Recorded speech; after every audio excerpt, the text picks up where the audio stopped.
wins in a row for the Edmonton Oilers, staying perfect in 2025. I know we're only 3 games in, but so far, so good.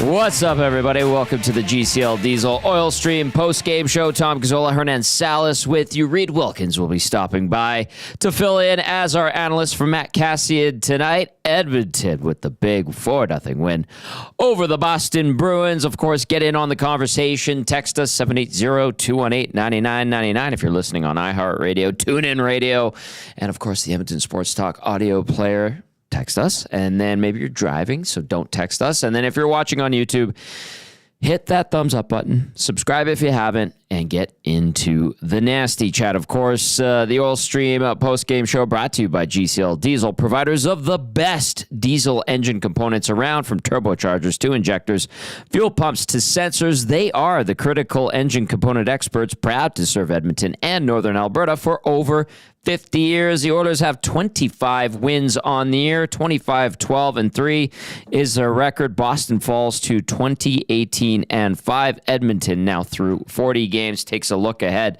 to the Pittsburgh Penguins on Thursday as this 4-game road trip rolls on. Very thorough win for the Oilers. Very thorough win. There were some really good moments in that game.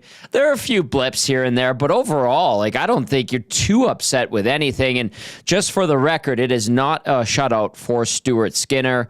Unfortunately, it's a team shutout. And if you're like, where the hell have I heard that before? March 10th, 2024, Reid Wilkins pointed it out before he left the studios today. Edmonton was in Pittsburgh, and it was the opposite. It was Calvin Pickard got the start. He had to leave for concussion protocol by the spotter, and then Stu Skinner had to go and play, mopped up like a minute 10 of the game, and then came back. Pickard didn't even face a shot. Pickard didn't face a shot. Skinner gets... It was the other way around. Pickard got the start. Skinner goes in. Skinner doesn't face a shot. Pickard ultimately finishes up the game. No shutout for him. Today, it's Skinner gets the start, gets run over by Zadorov. Pickard goes in, mops up for 3 minutes, doesn't face a shot. The Oilers and Skinner get the shutout, but it's a team shutout. Sorry, I got it flip-flopped there. But it's not an official shutout for Stu Skinner. Otherwise, it would have been his second of the year. It's just one of those weird quirks. But overall, that was a good night for the Oilers. And a couple of things, because we were talking about that line, Hernan, Salas. We were talking about that line on the pregame show with Joaquin Gage, with Henrique and Skinner and Hyman. Guess what? They were good. They were pretty darn good, weren't they? Yeah, excellent game by the Oilers. That's what you call a perfect road game there, Tommy. They were the best team from start to finish. It wasn't even close. No. For me, this is one of the more dominant games by the Edmonton Oilers. Good on them. They didn't let the Bruins off the hook, who were looking to get back in the win column after 4 straight losses, and they showed up. And I know I was joking that Nuge met with Gene pregame in the warm-up, and he said, hey, you know what? We're ready. We're locked and loaded, ready to go. And, they weren't messing around tonight. And it was just an impressive game. Stuart Skinner, solid on the night. He was excellent, Tom. Absolutely phenomenal. There better be no Stuart Skinner text. Like you said, that third line was good. I thought Podkolzin, again, another strong game. McDavid was flying. I thought Nurse was solid. Emerson was solid. I can't really pick at anyone. I mean, if we want to, Bouchard, the 2 turnovers at the blue line, he's got to stop doing that, but it didn't cost him. So we're just going to leave it at that. But for me, one of their better, I'd say this is probably one of their top 5 games of the season, Tom. Very, very thorough. Yeah, they dominated this, and it was great to see. They didn't give him an inch. And that's the thing. In the third period, it's 3-0. You know they're going to come. They're going to get more shots. But going into the third period, they had 12 shots, Tom. Yeah. 12 shots. So the Oilers doing an excellent job defending. And when Skinner was called upon, he was great. And listen, we talked about it on the pregame show. We talked about it on all the shows today. Boston's power play is atrocious. 12.6% going into the game tonight, and that was good for 31st in the NHL. Yeah. The only downer is our boy Dry's streak is over at 14 games. He doesn't pick up a point, but bad bet on my part today. I blame Tom. Hey, but what about Rico? Rico shows he was up. good. 2 beauties. The first one I really liked. Hell of a pass by Corey Perry. But Tom, I mean, if you're an Oiler fan right now, they're undefeated in 2025. Yes, it's only 3 games, but it's the way they're playing. Yes. And today, compared to the previous 2 games, they didn't let the other team hang around. They did not let them hang around. You didn't get a sense of, this might be the doors open for Boston. Never at any point in that game. I'll get to the turning point where I thought that door, if there was a slight crack in it, it was slammed shut pretty quick for the rest of the night. Yeah. So I'll get to the scoring summary and the turning point of the game, and you can text us 780-218-9999. I see a bunch of texts coming in. We will definitely be getting to those, and then via the nasty chat, of course, we'll get to a bunch of your texts. Edmonton 4-0 winners over the Boston Bruins. That's 5 straight wins in Boston for the Oilers. And Boston's misery, if you will, continues. They are winless in 5. They have 1 win in their last 7. I don't think there's a lot of people that are going to feel too sorry for the Bruins at all.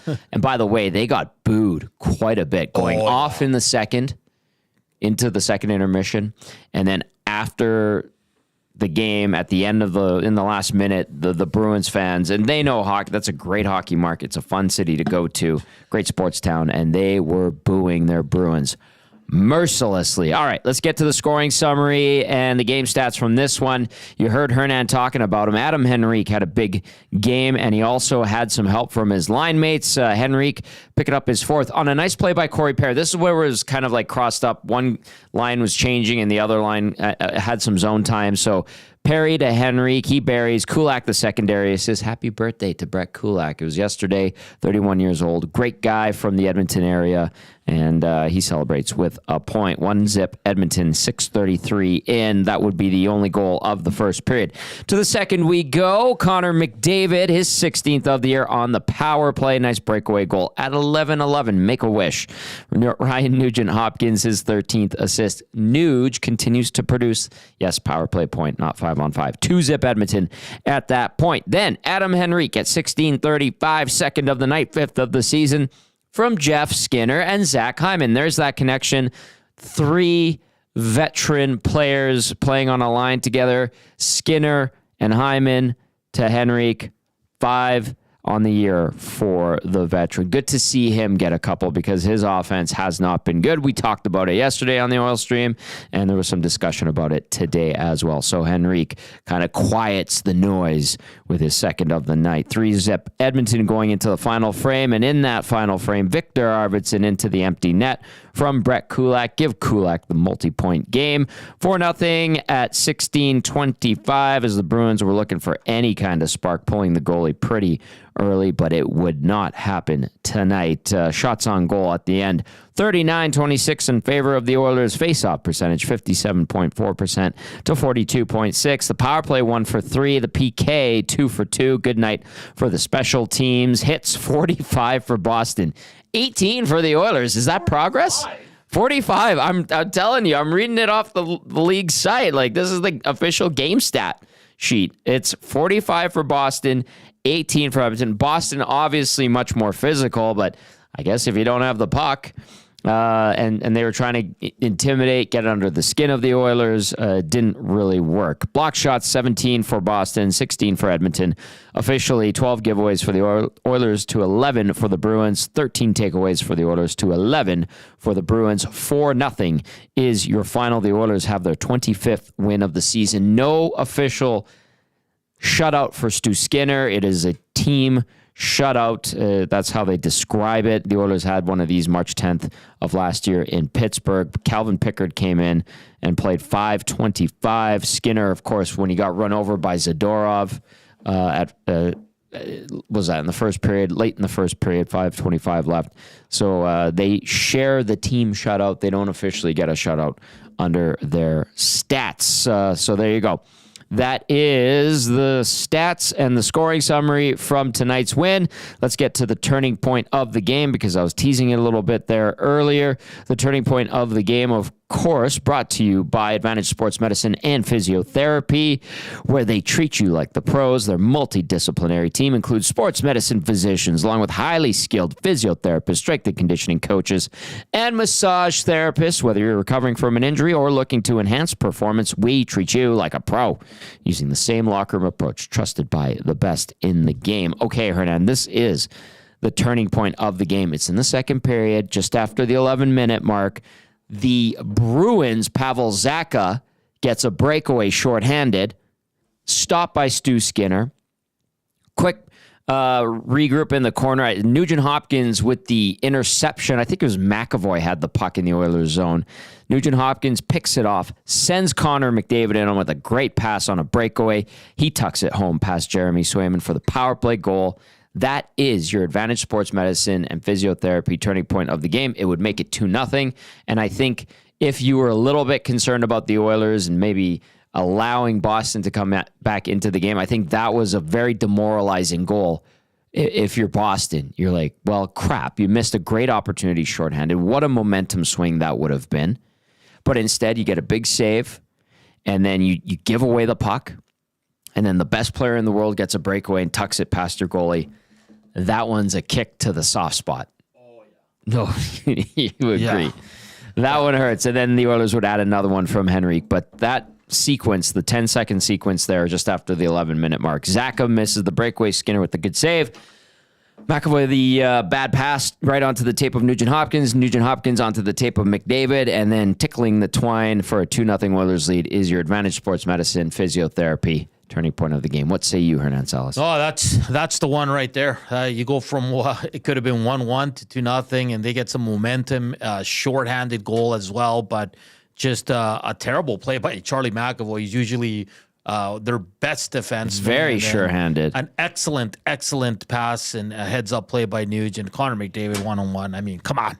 You're going to take Connor McDavid usually every time when that happens. But all in all, like I said, a solid effort, special team solid. Tom, I do want to ask you, because we're getting, I'm seeing some on the nasty chat and on the inbox. Some people are upset. About? Zadorov runs over Stuart Skinner. Yeah, he has to leave because the spotter had to check him out and all that. Yes. Okay, it wasn't Skinner's call or the Oilers. It was the spotter. And there was no reaction to it. Listen, you got a power play. Zadorov was going to be in the box for 2 minutes. Josh Brown, according to the broadcast, he did go and tap him and say, hey, like, I'm here. Yeah. Are you okay with no response? Well, who was it that sort of ran into Jeremy Swayman? It was Darnell, I think. Yes. Darnell Nurse did. Am I okay with it? No. Like, I think Josh Brown did something by saying, hey, if we're out there, I'm fighting you. Now, the Oilers, keep in mind, are trying to win the game, trying to maintain the lead, and if Brown goes out there and takes a instigator penalty against Zadorov and the Oilers cough up the lead and this game gets turned on its head, then we're going, why the hell is Josh Brown even in the lineup? Now, there's some out there probably going, why the hell is Josh Brown in the lineup if he's not going to fight Zadorov? Exactly. And I understand that. I'm like, I agree, but the moment has to be right. They have to. So Zadorov's got to want to go too. And Brown needs to be on the ice with him. That's the other thing, because Brown got a few shifts in the first. He ended up playing 11:49. He got a few shifts in the third period as well. But, you need the right moment. I appreciate Josh Brown going over and saying, hey, you can't do that. I need to fight you or I'll fight you. Zadorov could tell him to F off if he wants to. Probably did, to be honest.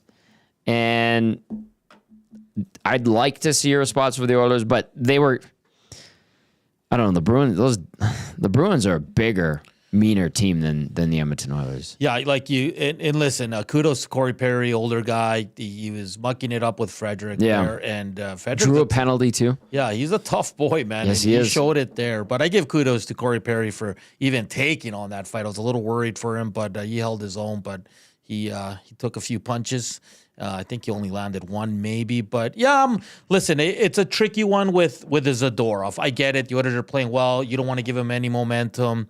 I'd love to see more of a response to that. I get all that. But you have to do it right, though. But you have to get it so right. But you know what? Like, I know it's Bouchard coming back, and I get it, and he's not. But I would have liked to see a reaction in that moment. And listen, you're not going to get one. No, but I'm not saying Bouchard, but there's 4 other guys on the ice. Yeah. Like, and I'm not saying fight him, but at least, scrum it up and get in there and try to say, hey, that's not good enough. I understand that. But Josh Brown, like you said, he has to be on the ice, 1.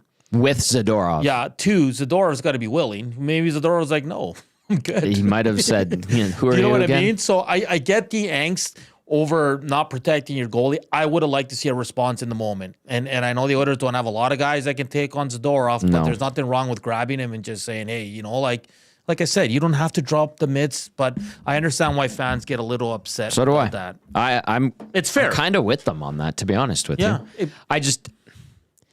Because it was still 1-0 at that point, right? Yeah. It was still 1-0. You had a good road period. You end up Boston's power play is so bad. Exactly. Yeah. Hang on a second here. Yeah, I would have liked to have seen a response. Now, but if you're making the counter argument, it's like, okay, well, who's the guy to do it? Josh Brown. Is he going to be on the ice with Zadorov? Maybe. Yeah. Is Zadorov going to take that fight? I think he'd be willing to in the right circumstance. Yeah, I kind of get it. But at the same time, naturally, I'd like to see a response. You know what I mean? No, I'm with you. But at the end of the day, I'm intrigued if someone's asked about that post game. If Stuart Skinner speaks these guys are never going to say anything or throw anyone under the bus. But Darnell Nurse kind of did it similar, not as. He just didn't stop as quickly. Yeah. So and no one really got in his face. So I can see it both ways here. It's not a big deal to me. Tony from BP's. We're back there January 11th, by the way. Boston Pizza Westgate pre and post game. Can't wait to get back there. Such a good time. Great giveaways. Tony's giving out the garb and the merchandise and the draws, the good stuff like candy when we're at BP's. He says, hey guys, Tony from BP's. Time to trade Bush in a second and a third to Montreal for Matheson, half retained, and Arbor Xhekaj. Then trade 1st and 4th to Nashville for Shen, half retained. Jeez. That is a lot to give up for an old right shot D-man in Nashville. Tony, how many rum and cokes are you? Yeah. Lay off the sauce, Tony. Tony. But Tony's got the wheels turning all the time. He's trying to improve this team. So anyway, but it's just, and I had a lot of people texting me about Bouchard tonight. Yeah. Giveaways. And he wasn't like he was not great. He wasn't. Like, wake up, man. Stop trying to, especially at 3-0. What are you trying to do? I like this one from the Wolf. Latino Heat. The Wolf just wants the Oilers to tie up with a guy. It's a response. I'm not asking for a fight, just something. No, I agree. That's what I'm saying. Yeah, I'm with you. I wanted a reaction in the moment. Do you know what I mean? Because after that, yes, it's a big hit and miss if the guys are going to be on the ice together. We already went through it all. But I agree with the Wolf. Yes. Send the message. Regardless of how big, hulking, scary the dude is that just ran your goalie, but tell him and make sure he knows that's unacceptable. And if you don't have to, you might not be big enough to beat him up, but like give him a whack. But the other thing, like a whack on the leg or something, let him know that that's unacceptable. But the game now, where it's at, guys don't do that naturally. It's not instinctual, really. Yeah. They just yell and they swear at the guy, and they're not allowed to use certain swears anymore. And hey, don't do that. Do that again and I will get you. I'm mocking them, obviously, and I apologize. But the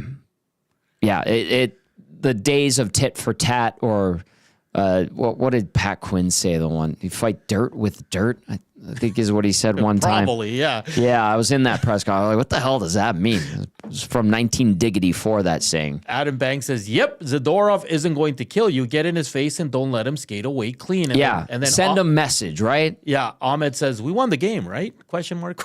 yes. Yeah. But it's still a part these are Oilers fans, right? That angered Oilers fans that there was no response. Yes, Joaquin Gage was fired up. Joaquin Gage was super fired up. He was ready to throw down. Keep those texts coming in, 780-218-9999. The Oilers 4-0 winners over the Boston Bruins. Give the Oilers 4 straight victories, 3-0 in 2025, and they roll on in this 4-game road trip. This is 9 games in 9 cities, including one back in Edmonton. An interesting stretch here.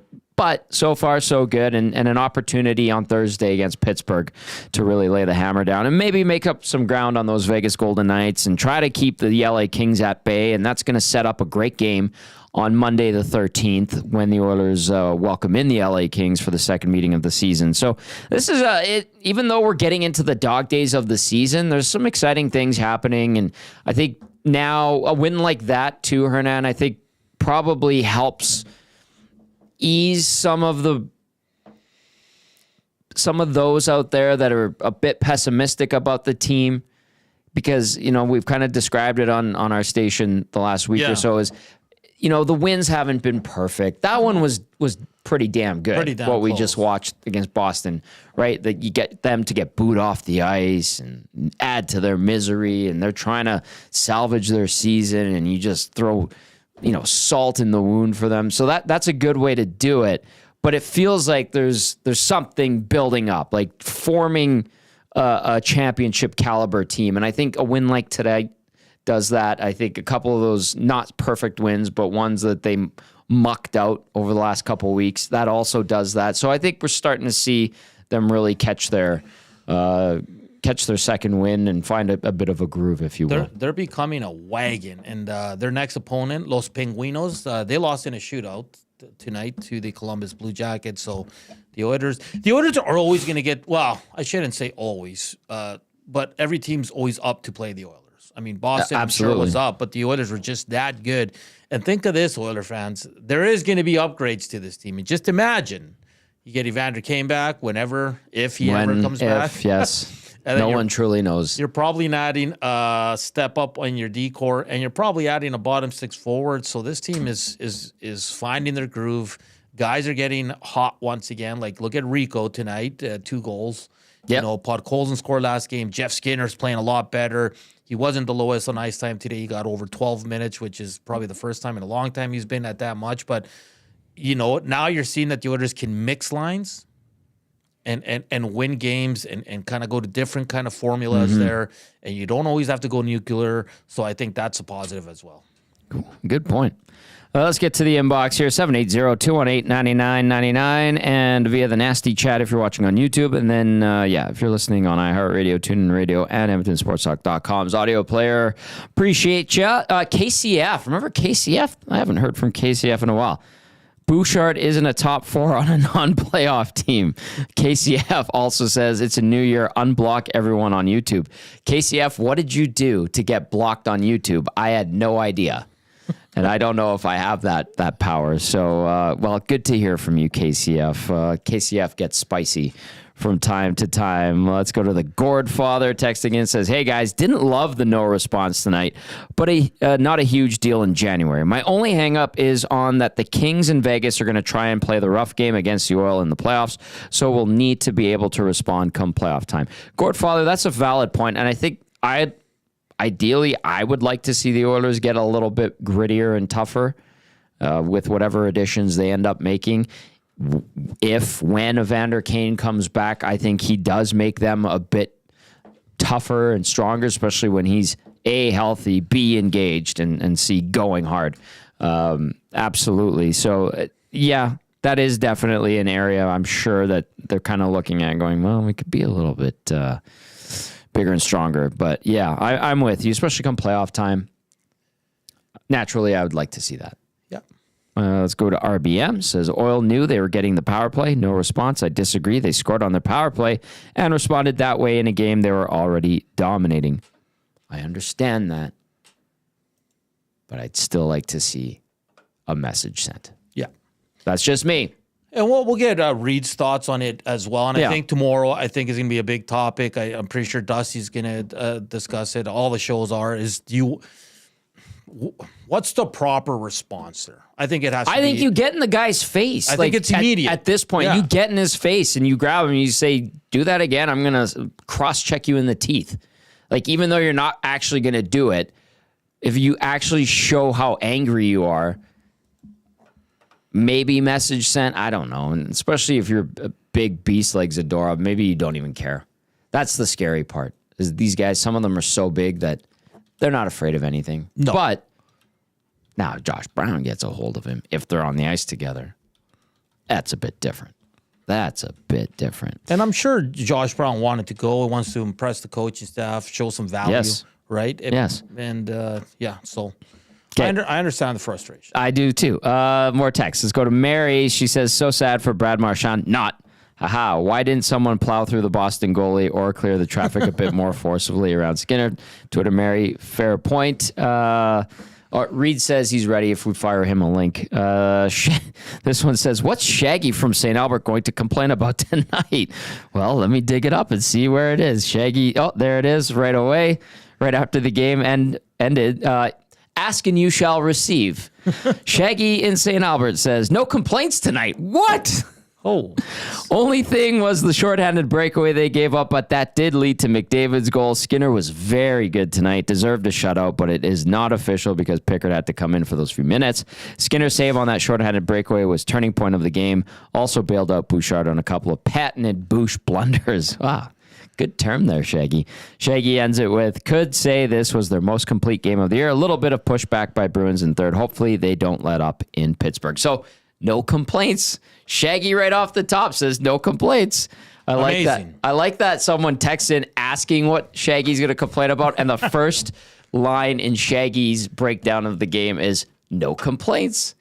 This is fantastic. This is a symbiotic relationship between us as hosts of the show and then listeners and us and then listeners with each other.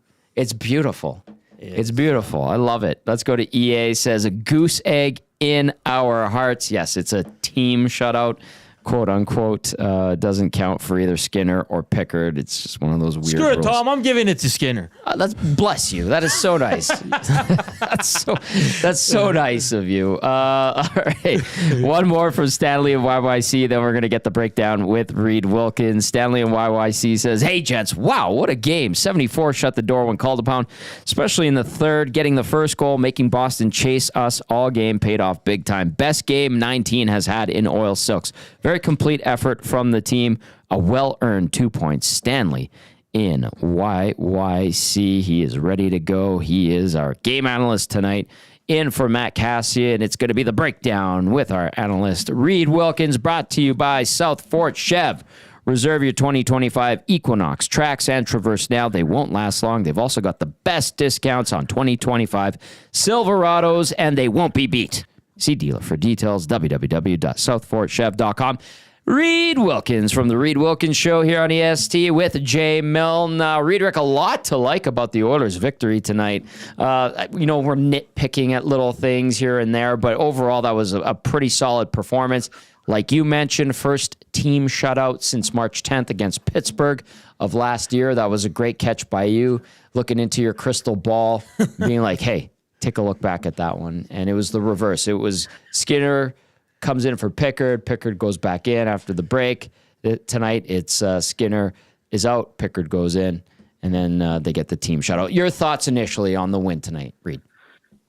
Well, I thought it was one of the Oilers' best games of the season. I just thought it was complete domination, and really from the outset of the game. The Oilers, I know shots on goal isn't everything, but I thought tonight they were an indicator of teams of the team play, and they just never really let up. I guess Boston had a few more chances in the third period, but it's 3-0 and they're a little desperate, and I guess it's natural. Maybe the team with the lead isn't going to have the foot on the gas quite the same way, but it was. Yeah. I thought it was quite suffocating. Boston had virtually nothing going. The Oilers had numerous chances. Swayman is the only reason that this wasn't 5 or 6-0 after 2 periods. And you guys talked about it, and it's really if you had to pick one key moment of the game, Boston gets a shorthanded breakaway, Skinner stops it, the most difficult shot he'd faced up to that point in the game. Yep. And the Oilers transition the other way and get a breakaway, and McDavid scores. And it kind of felt like it was over at that point. But yeah, I mean, it's hard to find it's hard to find any flaws in this game unless your standard is you should never give up a shot on goal, because they had probably at least thrice the grade A scoring chances Boston had, if not quadruple. Yes. And they Excellent just were thrice drop. Thank you. And just in complete control of the puck and territory and special teams and all the important things in a hockey game. Just a very, very good game by the Oilers. Reid, I'm going to ask you the question because it's a topic. The Oilers were dominant tonight. They looked awesome in every facet of their game, but there was one play where Zadorov ran over Skinner. He had to leave the game. A lot of fans are upset that there wasn't a response, Reid. What do you have to say to that? Because I think Tom and I agree that the response should have been immediate, regardless of who's on the ice. Just go after him, grab him, say that's not cool. People are upset Josh Brown didn't go after him. But again, a lot of things have to come together for that scrap to happen. And they have to actually be on the ice against one another. And Zadorov's going to want to go as well. But what do you make of the response or no response from the Edmonton Oilers on that play? Well, the reason I'm looking off camera here for the people on YouTube, I'm watching it again, and I watched it just before I came on with you guys. So that sequence started with Janmark going down in the offensive end. Yes. So he went off the ice, and I believe he was replaced by Podkolzin. I'm not sure who the fifth player was, but Kapanen, Bouchard, and Kulak were in the frame when the collision happened.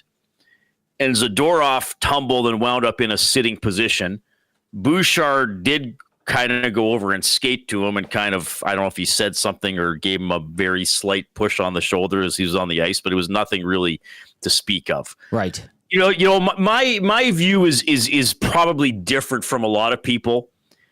And if people who used to listen to me on my old show will probably know that I'm like this. I don't think you have to constantly fight and enforce everything all the time.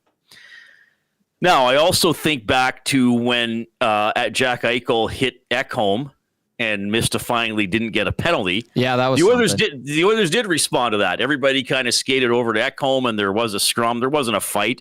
I mean, Eichel's probably not going to fight. I think McDavid was on the ice, but there was a mix-up after that. Mm-hmm. So I'm trying to think in this situation, why did nothing happen? I think of a few things. It happened. It was almost surprising how it happened. You see Kulak immediately looked at the referee and he's saying like, hey, I didn't push him. Like, because Kulak put a hand on him, but I think Kulak's first thought was, I better not be the one getting a penalty here, or he's thinking I didn't cause that collision. Right. Bouchard is clearly going to do nothing. I don't know what Kapanen was doing. He seemed to start skating away from it. And then Podkolzin is off the bench, and by the time Podkolzin kind of got there, like I said, Zadorov is sitting down, and a linesman was in there. Yeah. So I guess that's probably why it diffused. I would have think something would have happened, though. Like there was a face wash, there was a little cross-check to the small of the back, there was a slash to the pads. Maybe it's because Zadorov, as I said, had fallen to the ice himself that the Oilers were kind of like, what happened? Yeah. And again, I'm not sure who the fifth player was. Maybe he didn't even see it if he was changing and the guy coming on the ice. I don't know. I'm not trying to make excuses for them, but I'm trying to think what didn't happen. So why did nothing happen? I think part of it is the personalities of a couple of players. I mean, look, Bouchard's not fair. Bouchard's not going to face wash a guy. He's probably not even going to say you're a poo-poo head or whatever you were talking about earlier. He tapped out when he was getting headlocked from behind by a guy last year, and he's never seen anybody tap out. So you're right. He's not going to do anything. Maybe if Kulak's closer to the situation, he's at least going to throw a couple jabs or something. Yeah. But again, I don't think every team in the NHL reacts all the time to stuff like that. Was I a little surprised there was nothing? Sure, because he's your goalie, but I don't think other teams around the NHL are going to look at that and say, hey, we can just run Skinner and get away with it, because then they're dealing with a 30% power play. So again, I agree with the ongoing narrative that the Oilers aren't quite a beefy enough team, and especially compared to last year. Yeah. But my counter to that is, how is it hurting them in the standings? They're first overall since November 9th. I mean, they had a crappy start to the season. That's not that team. Like they're playing how we expect them to play. Could have somebody fought Zadorov later in the game? Yes, you guys talked about it. Did he want to? Is he going to take that fight, or is he going to not worry about it? Right. Did it hurt the Oilers tonight? I didn't think so. They humiliated the Boston Bruins. Like this was a complete ass kicking in Boston's building. Like it was. The Boo Birds certainly would agree with that. They completely drubbed them. Yeah. This is clearly a Boston team on the decline in my mind from really 15 years of being really good. So it's a worthwhile discussion, and intimidation and physicality and standing up for your teammates is an important part of hockey. There have been times this year when the Oilers have done it. You know, did Stetcher not fight Couturier when he clipped Skinner when they played Philadelphia? Correct. I think that was the fourth game of the year. That was the Oilers' first win, I believe. So they have done it. Preferably, I would have liked to see at least something done in that situation. Yes. Again, even if it's putting him in a headlock or jabbing him, because, you know, there's not really a fighter on the ice. And true. Do the Oilers have a fighter? Does every team have a fighter? Not anymore. No. So that day is gone. I would say yes. I would have liked to see more of a response. Am I as upset as probably some people? No, I'm not, because I think there's a hell of a lot more to hockey than that. And the Oilers won the game. Like, let's not make Zadorov running into Skinner the story of the game. They played awesome. They played one of their best games of the year. Very complete win. 4-0 is the final. The Oilers over the Bruins. The Oilers 4 straight wins. The Bruins 5 straight games without a win. 4-1 in that stretch, and just 1 win in their last 7. Edmonton looks ahead to the Pittsburgh Penguins on Thursday. You can text us 780-218-9999. Get into the nasty chat as well. Gazzola, Wilkins, and Salas with you on the GCL Diesel Oil Stream postgame show. It is the breakdown brought to you by South Fort Chev. One more before we go into the room here, Reid. The new line, or the new combination with Henrique between Skinner and Hyman, those 3 connect on 1 goal. Henrique gets 2 tonight. What'd you think of the secondary scoring from the Oilers in this game? Well, good for Henrique. I mean, he's been pretty much a lock for 20 goals throughout his career. It's going to be tough for him to get to that this year. But we've seen him from this in his career, and even in his brief time with the Oilers last year. He's got a pretty good release if he gets it on his stick in the scoring area. I remember that goal he scored in the first minute of the second period, I think of Game 6 of the Stanley Cup Final, when he got a pass across and from Janmark and flicked it in off the post and in past Bobrovsky. So he's got a good shot. You know how Hyman is going to work every game, and so it's good for him to get a point away from McDavid and away from the power play. Yep. And then I do think Jeff Skinner has played much better since he was scratched. I mean, I don't think he's obviously never going to turn into a power forward, but we're seeing him positioning himself better and playing with stronger along the boards, and then using his skill when he gets a chance, like the goal against Seattle a couple of days ago, and that quick pass to Henrique today for Henrique's second goal. I find it really interesting how Knoblauch has handled this, and some of the things Knoblauch has said really since he became the coach. And I do think Knoblauch is a good X's and O's coach, or it's a good X's and O's staff, because we see great special teams, we see face-off plays, we see cycle plays, all that kind of stuff. But Knoblauch said it when he got fired, or when Woodcroft got fired and he replaced Woody, and he said it earlier this week, or I guess last week, when he talked about scratching Skinner. He said you want to see a player smiling and having a lot of confidence. So I think that's part of his focus for Skinner is feel good playing hockey. You know, feel confident with the puck. Feel like you're going to make a play. Don't worry about making a mistake. Make a positive play, which Jeff Skinner has been able to do. But yeah, I mean, to get 2 goals from away from the big deal. I mean, you could almost say this was a quieter game by Leon Draisaitl, right? It was. Yes. Still scored 3 times on the other goalie and 4 times overall. Hey, guys, I just want to share this from the NHL Public Relations. Most wins through 150 career games in Oilers franchise history. Stuart Skinner sits second now at 88 wins, only behind Andy Moog. Oh, weird. He's more up there fewer, with the best. Yeah, look at that. Yeah, Fuhrer was at 85, so. He's not good enough. I'm kidding. And you should be sub 90, Tom. Oh, gosh. I gotta credit Russ Jericho on Twitter, who says he's a United Kingdom-based graphic designer, but he quote tweeted me because I tweeted, and I know you read it, Tom, and you mentioned me bringing it up during the game, even though there was a shutout in progress, but I'm not superstitious. Second season in a row, the Oilers get a shared shutout. Third one in France. I knew there was one other one. It was Moog and Fewer, January 8th, 85 against the Quebec Nordiques. Wow. So they're dig. actually quite rare. So for them to happen 10 months apart is quite unusual. Good dig, Russ Jericho. Well done. Hyman, by the way, since his return, he's played 15 games after he missed 5 games due to injury. He's got points in 12 of the 15, regardless of the line he's played on. So his production continues to maintain and stay steady. Let's go inside the room. Reid, you're going to stick around for a bit. It's still the breakdown with Reid Wilkins here, sure. Brought to you by South Fort Chev.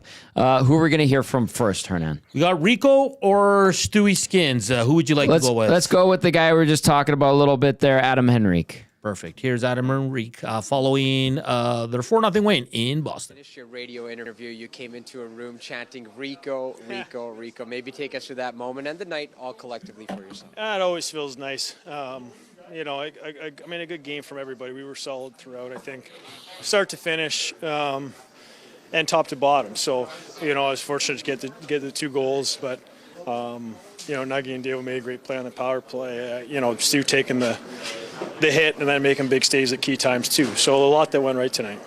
When you are open like that, are you trying to call for it? Are you trying to stay silent and just hoping that they kind of find it? I mean, just trying, you know, to time it and be in the right spot and you know, go to where the puck's going to be. So, you know, Pears was in his office behind that on the first one, and then again, Skinny. We had a few kind of those looks from behind the net earlier in the game, and then he found me too on that second one. So, you know, I'm just trying to time it and get there when the puck's going to arrive, and just able to bury both those. What do you make where this team has made strides defensively? Because 18 shots against Seattle on Saturday today. Yeah, they had 26 in total, but you guys limited them right up until that second half of that third. Yeah, I mean, I think it's just the details of our game. You know, areas that we talk about a lot about, you know, the middle of the ice and not giving those up, and that takes everybody. And then when there are breaks down too, there's Stuart picks are there to make big saves. So again, it's a complete team thing, and guys know that's an area that we always have to take care of no matter who we're playing. Pucks weren't on your stick for very long on either of those. No, yeah, I get them on and off the tape. Warren Reichel says always shoot a rolling puck, so it's you know, you got to be there. Just trying to make that quick play and force enough to get the 2. You're not on this team solely to score goals. You do a lot of other different things, but nice to kind of see the puck go in a couple times for you. Yeah, I mean the other night, you know, like you know, might have been in or might not have with the TV timeout and stuff. Is when they're not going in, it seems impossible sometimes. But it's nice to get on the board, and certainly helps with the confidence. But again, you know, it's the overall game. And making sure that I'm solid in all situations as well. Yeah, this was as close to a perfect game as you're going to see in January. I thought your whole team. You know, is there any? Usually, guys, you leave the rink looking to improve something. How do you find something to improve off of this? They'll find something. The coaches always find something, I'm sure. But no, again, it's just the little details that go a long way, and I think that allow us to play our game, and we did that from, you know, I mean, start to finish really tonight. We didn't get too high, we didn't get too low, and then when there are breakdowns too, Stu played great and stood on his head for us. Can you talk about that quick turnaround? Stu makes that stop, and then seconds later, there goes Connor on the other end. Yeah, I mean, that was huge. You know, I mean, maybe, again, you know, it could be one of those turning points in the game. You make big save at one end, goal at the other end. So, again, one of those things that sometimes gets overlooked, but in here that we know that was a huge part of the game for us. Is Adam Henrique, goals number 4 and 5 on the season, points 11 and 12. And Brandon from Windsor texting in saying, Rico must have been listening to Dusty the past couple of days. LOL. And Reid, you're in the room with me all the time, and you've talked to Adam Henrique. Very engaging, very thoughtful. He'll give you something, and he kind of said it. He's like, it felt like nothing was going in, and then finally a couple go for him. And then when he was asked about if you were to nitpick something, he's the coaches will find something. If you were to try to poke holes in this team's game tonight, what would you say? Well, I'd probably look back at what caused the shorthanded breakaway and the other breakaway. Yeah. I haven't rewatched them. Yeah, and I guess I think the shorthanded breakaway was kind of a botched play at the offensive blue line, which they have done 3 games in a row. Yes. Because it led to a goal in Anaheim and led to a goal against Seattle. So maybe I'd look at making sure they're making smart decisions there. I mean, there are always little things, but even with Boston getting more chances in the third period, I mean, there are going to be chances, and they didn't have anywhere near as many as the Oilers had. And I also think there's a lot of good tape to look at this one too. Yes. A Podkolzin back check in the third period took away what would have been a great scoring chance. It was kind of like a 3-on-2.5, that he negated. And then there was another time I didn't catch who was all on the ice for the Oilers, but the Bruins had a bit of a cycle going, and somebody brought the puck back to their right point and tried an aerial cross-ice pass to the defenseman coming in from the left side, and it bounced in the slot and bounced past the guy and went to the far corner, and the Oilers got the puck and got it out. And I remembered that play, or I made note of that play at the time, because I thought, okay, the Oilers are under pressure, but no one's panicking, and they force Boston to try a low percentage pass. I mean, if you're trying an aerial pass, 80 feet, it's hard to make even for the great players. And they were sort of able to force Boston to do that and snuff it out. So I think there's some very good tape to look at from this one as well. It seemed like the Oilers were defending in layers tonight. And I think that aerial pass attempt that you're talking about kind of highlights that. All right, Reid, let's go back inside the locker room one more time and hear from Stu Skinner. Your teammates did in front of you tonight. Oh, it was amazing. I think the way that we're defending has been very impressive. I mean, you can tell by just the amount of shots that we give up throughout the nights, but I think even when you see a team come in and get a lot of shots, we're still defending really, really well and keeping things to the outside and just battling. So, great team effort here tonight. It's hard to get wins in this building, so it feels good to get one. Just confirm me, it was a concussion spotter that pulled you out. Yeah, I believe so. I think they get a call from Toronto. TD warned me when we were on the ice. He asked me how I was feeling, and obviously all the protocol there that he's got to do, and he just said, I don't really have too much control, but if they call down and you got to come out, then it's what it is. So, they called down, and honestly, it's a smart call. He got me pretty good. I think that's like the 5th hit I've got this year. So, he apologized after in the start of the second period, which was really nice of him to do. And it's NHL play and happens. There would be a brawl after something like that. Yeah. We've kind of passed those days. What does a goalie think of that? I mean, I don't. I can only speak for myself. I wasn't too worried about it. He's also 8 feet tall, so I wasn't expecting anybody to go fists with him. Stu, after that, what kind of tools do you have to be able to reset and go out in the second and make sure that you're ready to go?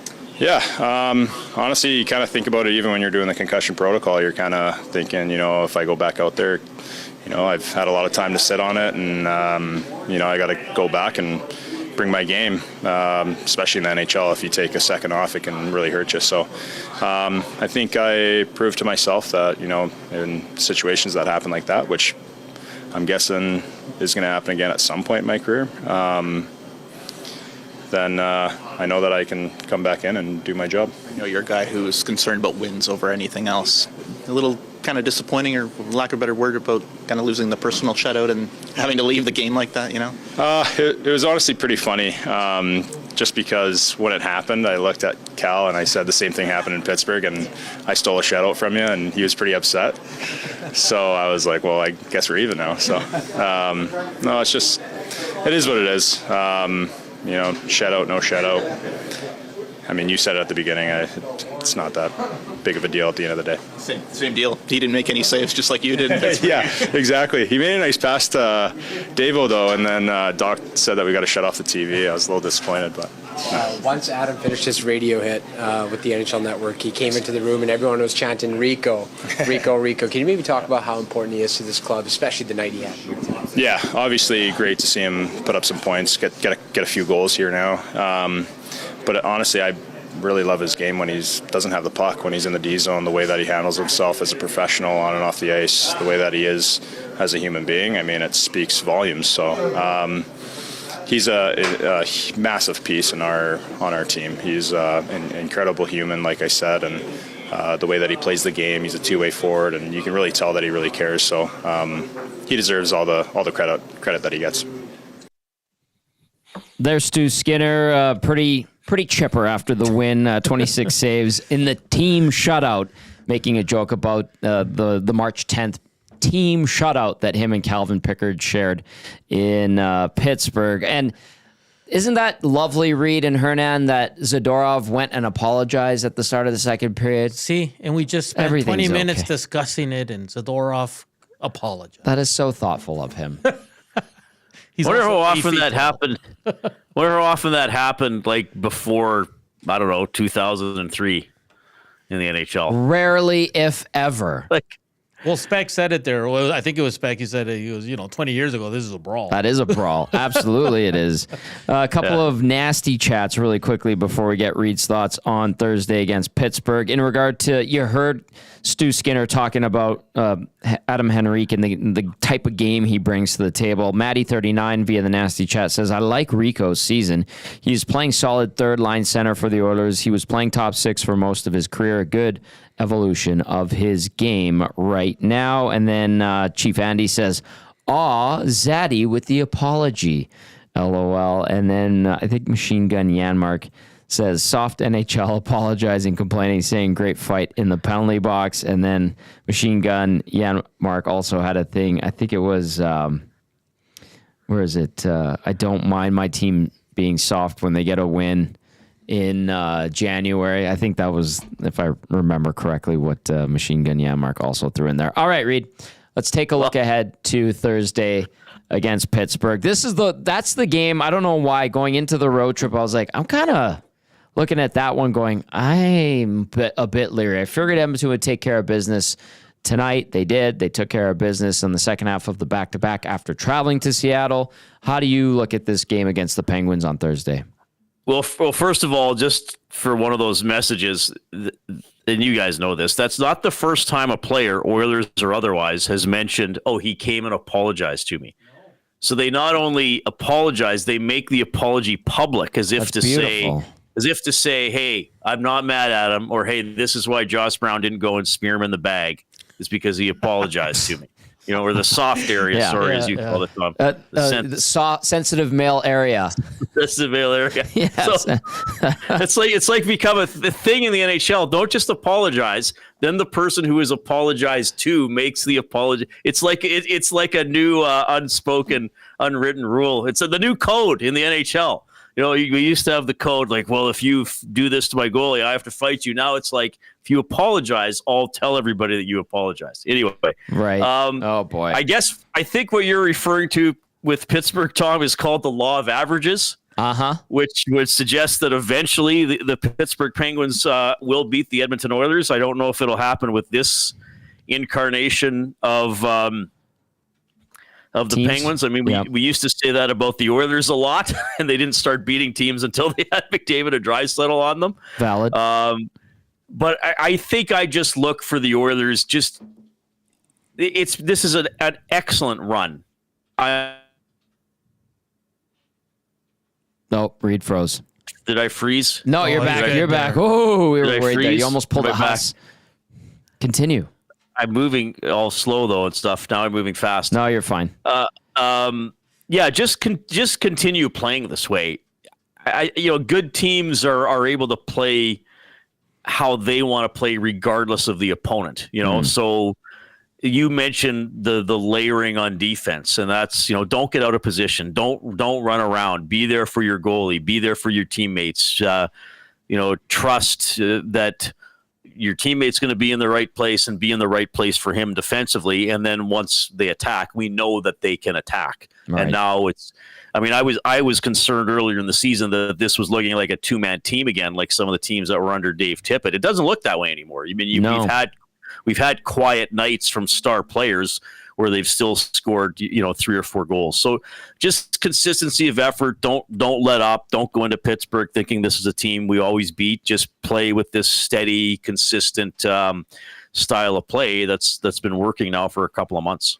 Pittsburgh with the 4-3 rare shootout loss to Columbus tonight. So the Pens will be looking to bounce back after that. Pittsburgh, by the way, 17-17-8 on the season. Good for 42 points. They are tied with Columbus now at 42 points. The Jackets with the tiebreaker in the second wildcard spot.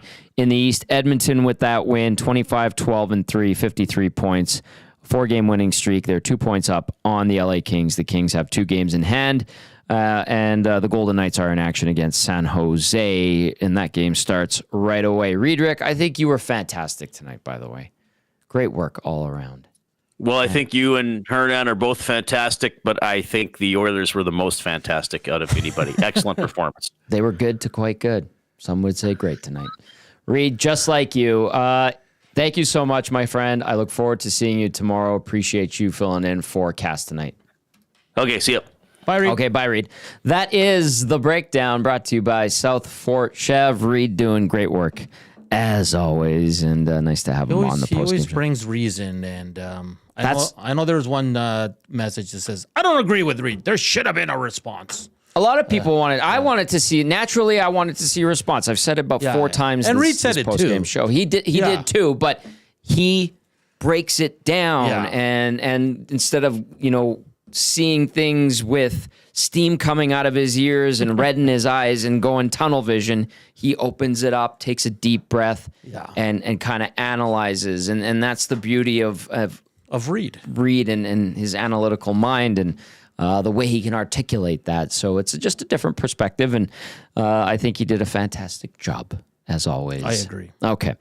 Me too. Let's get to the player of the game. Reid texted me just now and said, "You are very nice."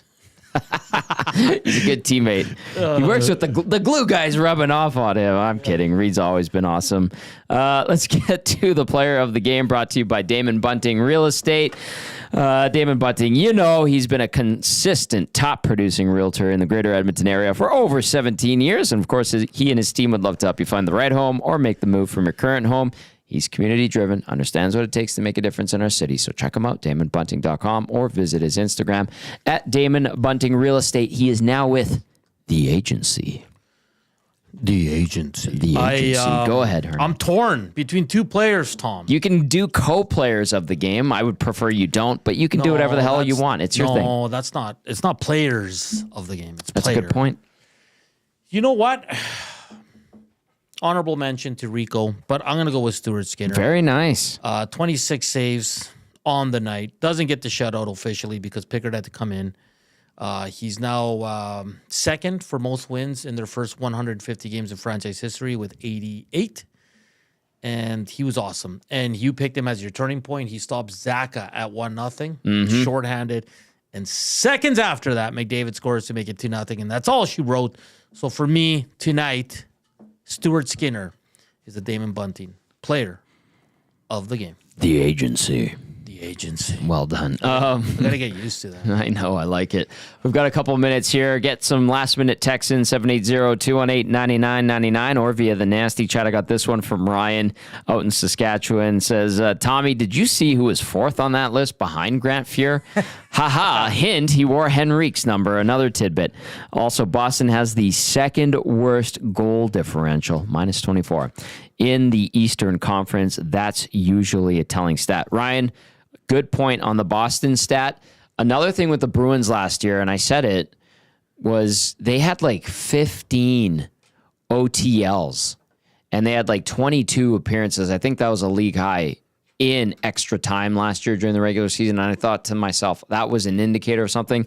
Goal differential, even more so. So great stat there from Ryan. And if you're referring to Mikko Koskinen, we all know how Lico did. Nice guy, though. Yes. And he had nice little stretches from time to time, but not clutch for sure. But good for Mikko for being 4th on that list. He's not second, though. That belongs to Stu Skinner. Yeah, just behind Andy Moog, Grant Fuhr third, and I think Cam Talbot is fifth. Cam Talbot. Interesting list. It is an interesting, and it tells you how short of a shelf life a lot of Oilers goalies have had. Surprised my boy Tommy Salo's not on there. Tommy Salo was very good, although the team, it did make the playoffs, but they weren't very strong. It was a pre-salary cap era. They couldn't really compete with the big dogs. And Salo was in back-to-back years an all-star he was great for the Oilers. He was excellent. And then obviously that goal against Belarus in the 2002 Olympics was crushing, and it affected him, and he was never the same. And then who else we're talking about? Cam Talbot was great. So you think about Oilers, like great goalies of all time. Like Grant Fuhr was here forever. Andy Moog was here for a good chunk of time. Bill Ranford was here for a good chunk of time, but he came in at the end of the dynasty, won that cup in 90. They were good in 92 and 91. They went to conference finals, and then they fell off a cliff. Unfortunately, he was the goalie for 3 or 4 years. And then Cujo came in, but Cujo was only here for 2.5 seasons. Yeah. Then Tommy Salo took over, and then it was basically Ty Conklin? Yeah, Ty Conklin. Briefly. And Habby Boulin. Well, and Dwayne Rollison wasn't here for very long either. And then Habby Boulin, I think he signed a 3-4 year deal. That didn't go well. The Dubnyk era didn't last long. The JDD era, unfortunately, didn't last long. Great guy, skates with the Oilers alumni. Who else was, Talbot didn't really last long here. And then Mike Smith was here for a couple of years. Koskinen, I guess. Stu Skinner has a chance to really be He's still a staple. Young, man. He's 26, just turned 26. Yeah, it's anyway, and it's and people grew attached to Curtis Joseph because of 2 huge first round wins over Dallas and Colorado. Yeah, went save on Joe Nieuwendyk. He made a great save. I think it was on Stefan Yell the next year in '98 when the Oilers came from down 3-1 in the series to Colorado, won in Game 7, shut them out in Game 7 4-0. He scrambled, had to come back, and then the sliding stick save. I remember that one, but it wasn't in a sequence right before a game-winning, series-winning goal like the Marchand goal. I think he captured everyone in those 2.5 years by doing that kind of thing. Dwayne Rollison, the 06 run, obviously. Cam Talbot had a phenomenal, probably the best goaltending season statistically in Oilers history in 16-17. Went to the second round, Game 7. Then that team was dismantled by Peter Shirley. And we could talk about the Oilers goalies forever. I have a distinct, despite Joaquin Gage, former Oiler goalie, saying that I hate goalies, I have this obscure fascination with goaltenders, their equipment, the stats, and the saves they make. And I love scoring on goalies, don't get me wrong, and treating them and abusing them like crap. But I appreciate goalies too, secretly. Let's go to Buzz in Nebraska. Says, you almost got all of them, Tommy. Devin Dubnyk. Yes, Doobie went on to have an excellent career. Sean Burke deserves a lot of credit for helping him find his game again in Phoenix, working with Mike Smith as well. And then his goalie coach here, Frederick Chabot, who ended up being the goalie coach in Minnesota with Doobie, led him to 3 straight All-Star appearances. Yeah. And I remember talking to Doobie at the All-Star game. I kind of waited around and I told my camera guy, I'm like, I want to ask Doobie a couple of things.